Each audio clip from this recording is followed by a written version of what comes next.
El día de hoy les voy a contar la historia del principio del fin de la era viking y la conexión con los barcos recuperados. Todo se remonta al año 1066, cuando el rey de Inglaterra, Eduardo el Confesor, falleció sin dejar nadie a cargo del trono. Y esto provocó que varios estuvieran más que interesados en ocupar este importantísimo puesto. Entre ellos el conde Harold, Guillermo el Conquistador, duque de Normandía, Harold Hardrada, rey de Noruega y considerados por muchos el último rey viking. Al día siguiente, Harold se proclamó como el nuevo rey de Inglaterra y él formaba parte de una importantísima familia anglosajona. Y después de su ascenso estaba esperando un ataque de Guillermo y debido a eso decidió enviar todas sus tropas a la costa sur de Inglaterra, suponiendo que el ataque llegaría a través del Canal de la Mancha. Pero eso nunca sucedió y el ejército se quedó sin recursos y emprendió su vuelta hacia Londres. Harold decidió aprovechar esta oportunidad y decidió atacar el norte de Inglaterra. Su ejército se encontraba a la orilla del río, en lo que después fue conocida como la batalla de Stamford Bridge. Harold divisó a las tropas enemigas, a lo cual mandó a un contingente a combatir, mientras él y el resto de su ejército se organizaban para formar sus filas. Las tropas locales vencieron muy rápidamente a los enviados. El plan de Harold había fracasado. Y acá viene una de las partes más increíbles del conflicto. Cuenta la historia que el puente fue protegido por un enorme berserker. ¿Podrías explicarnos un poco más de qué estás hablando según Guille? ¿Qué características tenían este tipo de guerreros vikingos? ¿Y por qué los hacía tan mortalmente letales? Debido a que combatían sin armaduras, solamente cubiertos por pieles, y entrando al campo de batalla bajo un trance de perfil psicótico, casi insensibles al dolor. Se dice que eran tan fuertes como osos o toros. Se lanzaban al combate con una furia ciega, sin armaduras. Su sola presencia atemorizaba a sus enemigos e incluso a sus propios compañeros de batalla, ya que no se encontraban en la capacidad de distinguir aliados y enemigos. Existe la teoría de que su resistencia e indiferencia al dolor provenía de la ingesta de hongos alucinógenos o el consumo de panes o cervezas con alto contenido de ácido lisérgico. Se calcula que él solo habría dado la baja de 80 enemigos y protegió el puente por 2 horas, eliminando a todo aquel que pretendía cruzarlo. Un soldado sajón encontró un viejo leño a las orillas del río, con el cual logró cruzar y sorprender y darle muerte al poderoso guerrero nórdico.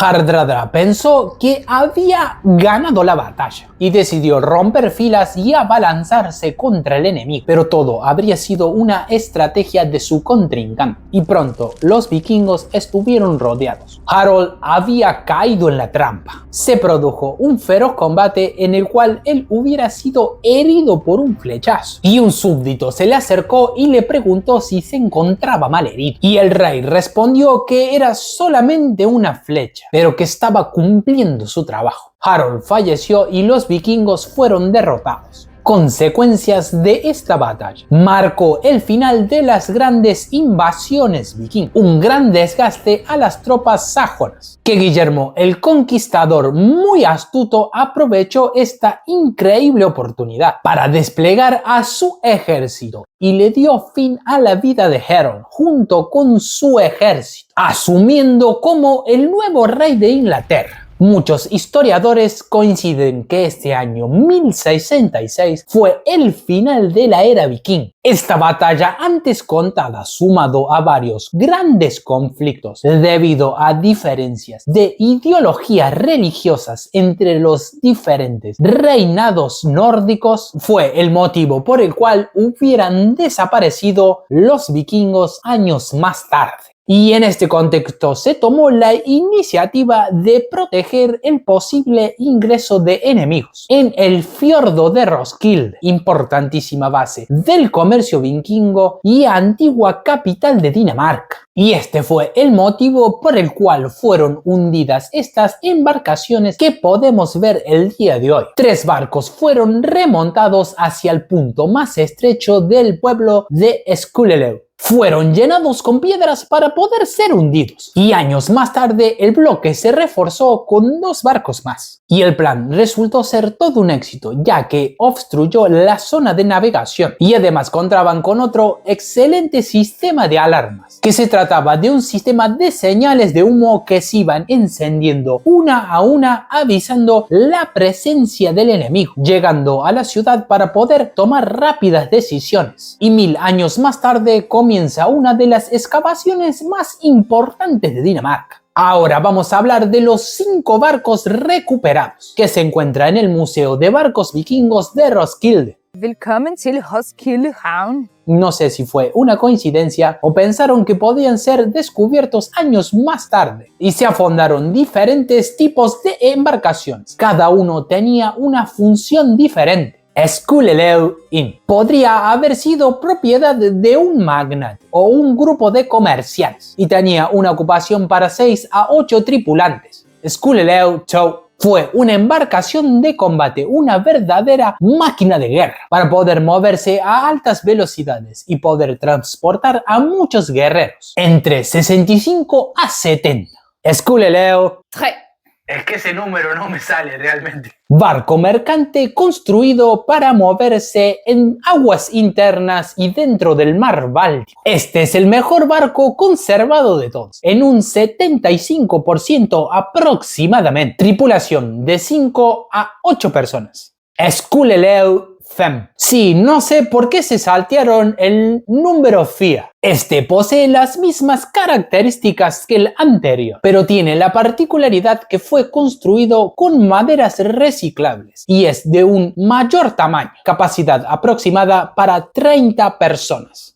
Skulelev 6. Este es un barco pesquero que habría navegado en las heladas aguas del mar Báltico, capacidad de 5 a 15 tripulantes. Está en marcha un proyecto para trasladar por completo el museo, ya que se encuentra muy cerca del agua y años pasados habría sufrido el peligro de fuertes tormentas y tuvo que ser rápidamente protegido, además de que no es un ambiente ideal para la conservación de las embarcaciones, debido al exceso de luz solar y la alta humedad. Están sufriendo un gran deterioro. La idea es que el proyecto esté terminado para el 2030.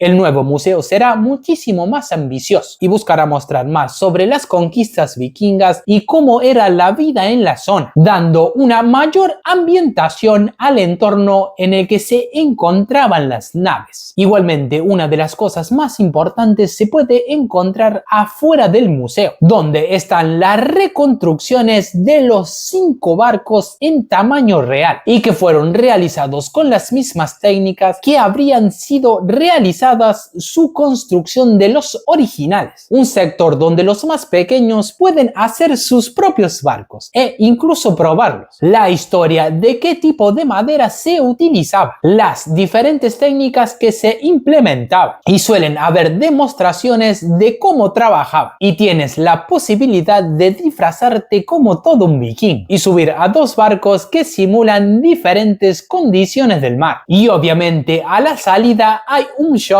en el que podés encontrar muchas cosas que hacen referencia a los vikingos, como escudos, cascos, armas, entre varias cosas más, y otros artículos que no son tanto vikings, como por ejemplo estos acá. Realmente recomiendo visitar este museo y también la ciudad en la que se encuentra, Roskilde, que se encuentra muy cerca de Copenhague, aproximadamente unos 30 minutos en tren. Espero que les haya gustado este video y si no se quieren perder de uno nuevo, los invito a suscribirse. Y este fue otro video de Según Guille. Nos vemos en otra próxima nueva entrega. Chao, chao.